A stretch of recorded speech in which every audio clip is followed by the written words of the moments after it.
Hello guys, welcome back to my channel. I'm always happy to connect with you guys. If this is your first time on my channel, you are highly welcome. So like, subscribe, and leave your comment below. Today we're checking out a Muslim spoken word, and the title is The Greatest Woman. So without wasting your time guys, let's just dive into it.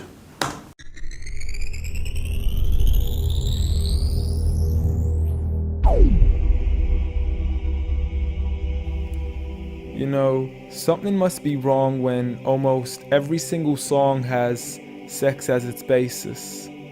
When rap stars get famous after making lyrics that are shameless. When a woman is expected to sleep with a man who doesn't even know what her name is. And when artists are paid to degrade the very woman that have made them.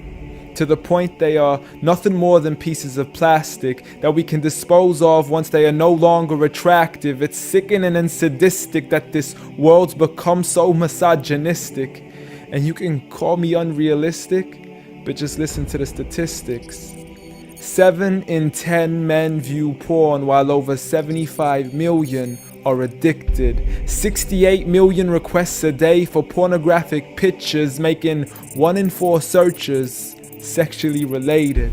It's like nobody even knew she existed until she got naked, degraded and abused over and over again just to gain millions of views. It's a shame we've subdued to a definition of beauty which is so misconstrued, as we judge each other's looks off of Facebook likes, Instagram pictures to filter off what we really look like. See, we are so obsessed with our outside, we have slowly lost sight of who we really are in real life. I mean, it's sad to see so many teens lose their self-esteem. Looking at these magazines thinking they have to look like what they see. Please, you are worth much more than a 2D image on a screen. You are a living, breathing human being. If only you knew what you really mean. Yeah. Just look into your history books and begin to read of all the girls in the world who were capable to achieve, and you will surely see with certainty females like Fatima al-Fihri, who opened the first ever university, Rufaida al-Islamiyya, the first nurse to perform surgery, and Aisha bint Abi Bakr, the greatest female scholar in eternity. It's a shame you probably haven't even heard of these great female prodigies. Honestly, we don't need to give up our modesty in order to be successful. For you are worth much more than a commodity that is sexual. You have so much more potential if only you knew your worth. You could be like the greatest of all women to have walked this earth, like Mary, the mother of Jesus, chosen by Allah to be an example for the believers, a woman who stood strong even when she was abused, falsely accused and ridiculed for things she'd never ever do, so it didn't really matter when there was nobody else beside her, for she knew that God was Ar-Razzaq and her ultimate provider, and she had a trust in Him alone. Just like Asiya, the wife of Fir'aun, a woman who was brave and courageous, stood up for what was right and didn't let anybody change this, a woman who was fearless and laughed in the face of death, for she gave up the riches of this life for a palace in the next.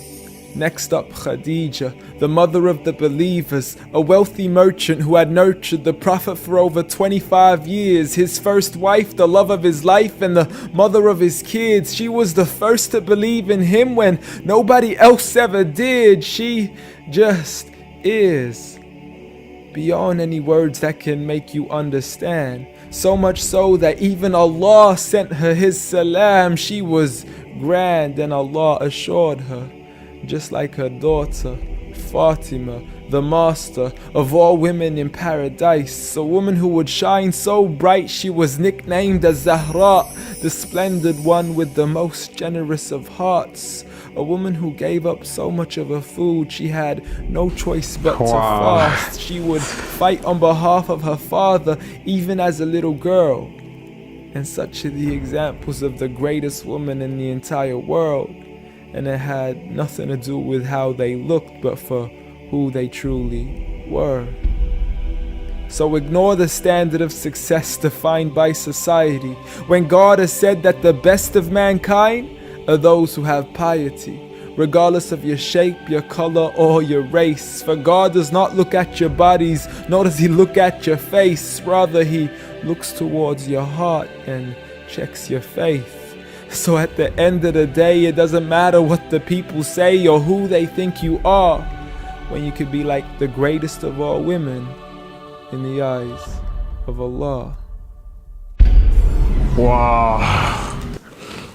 This thing got me cherry a bit. Like, it talks a whole lot. It's really deep, talking about what's happening in society today. Like, everything is being sexualized about ladies, and you need to like show your body because for fame and for likes, for views and all of that. But if you check history, a lot of the ladies that made it and that we call like ladies, women of women, like, you know, they are all modest, talking about Khadija, talking about Aisha radiallahu anha, and all those things. Like, it talks a whole lot. Like, I just love this guy's spoken word. It really sends a deeper message. Like, we need to learn to like live in a modest way that is pleasing to our Lord, not just because of money or fame or whatever is happening around us. You know, society has set a standard that this is what it's supposed to look like. Even in movies, you see some sexual stuff that we take that is too normal. And when you check the statistics he just mentioned here, talking about pornography, wow, it's really, really degrading. Like, people are really addicted to that stuff. I pray Allah saves us from all of that and for us to be better.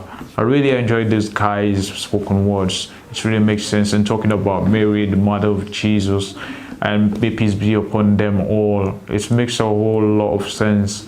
And you just trust in Allah, that know your sustenance comes from Allah. So just try to please your Lord and nothing else, and this one and the hereafter will be yours. So guys, we've come to the end of this reaction. I really enjoyed it. So thanks for watching. Like, subscribe, and leave a comment below. Stay blessed.